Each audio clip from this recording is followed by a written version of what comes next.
Merry Christmas, Merry Christmas, and a Merry Christmas. I have a husky voice because I'm cold, but don't be too worried, we're going to get into it. Ladies and gentlemen, welcome to Politically Correct Ghana Lesson 255.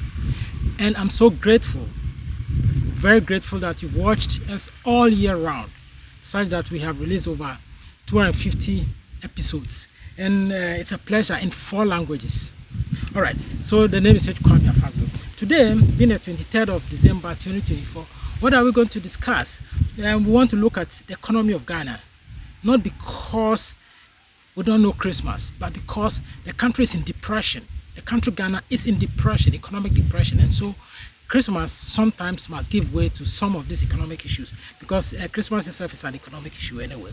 So then today's discussion will be Go 3, or Recommendation 3, or Suggestion 3.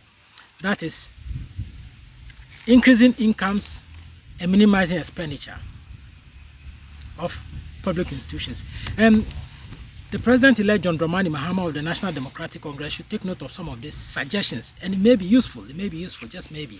Okay, one of the ways of reducing expenditure is to look at the revenue that comes from parastatals or public institutions, like the public universities and the hospitals, public hospitals. You take a public university like University of Ghana that has a population of 61,000 students way back in 2022. So then it means that it has a teaching staff of about 750. If it does, and each student pays about 2,700 cedis per year as fees. Not necessarily because it's not tuition fee, but generally both sponsored students and then government sponsored students and fee-paying students, then undergraduates and then postgraduates. You take an average of 2,700 per student for the year.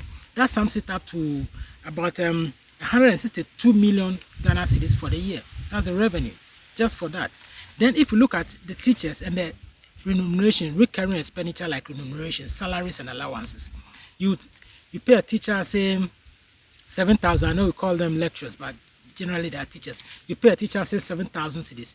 If you take 7,000 multiply by 75 times 12 months, you should be paying about 63 million thereabouts, 63 million cedis thereabouts. If that be the case, then it means that the expenditure, the recurrent expenditure of salaries and allowances forms maybe a third of the revenue generated from student payments in fees. That's minus accommodation, just in terms of fees. So then the University of Ghana, for instance, can self-finance itself. It can pay its own salaries, even at current fees, not necessarily at fees that has been increased. So you have to wean University of Ghana off. You have to wean off University of Cape Coast. You have to wean off KNUST, Kwame Nkrumah University of Science and Technology, because they can generate enough revenue to pay their own salaries and allowances, even at 7,000 cedis.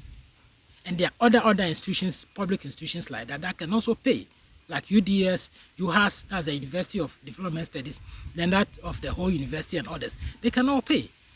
Most of these public universities can pay, so why not wean them off? Let them pay their own salaries so that they manage. You don't necessarily put in an academic to head the institutions, but put in a manager, business manager, someone who knows how to manage figures in terms of business, not an accountant, knows how to manage this business, and then they generate the funds and then pay themselves the salaries and remunerations, reducing government expenditure on them.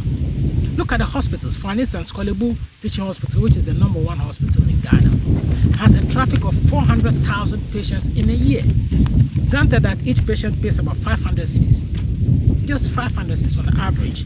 You are talking of about 200 million cedis that comes in a year. Then, of course, the salary, there are only about 4,000 workers in Kolebu. If the average salary is about 3,000 cedis per month, then you are only talking about 144 million cedis for salary and remuneration of Kolebu teaching staff, Kolebu teaching hospital staff and management. So then there's a whoopee about 56 million cedis waiting, just lying there. Why don't Kolebu and Komfanoche Hospital and others pay their own salaries, reduce government expenditure? Then you boost government incomes by bringing back GNTC, Ghana National Trading Company. You want to go retail, because if you look at the economy of Ghana, actually services booms. Services is booming, unlike agric and industry, services is booming. So why not bring back the retail industries like Ghana National Trading Company, GNTC, United Trading Company, UTC, then Kingsway. Bring them back. The properties are there. Those who have taken it, take it from them and bring them back. Boost it and then put it in the hands of a private person to run it as a private entity for government.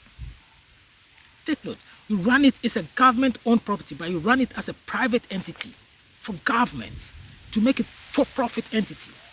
That way you can boost income, reduce expenditure, and many more such as that. JDM, John Dramani Mahama, President-elect. These are some of the views. This is the gold trade that I've put up. The name is Kwame Afaglo. Thank you.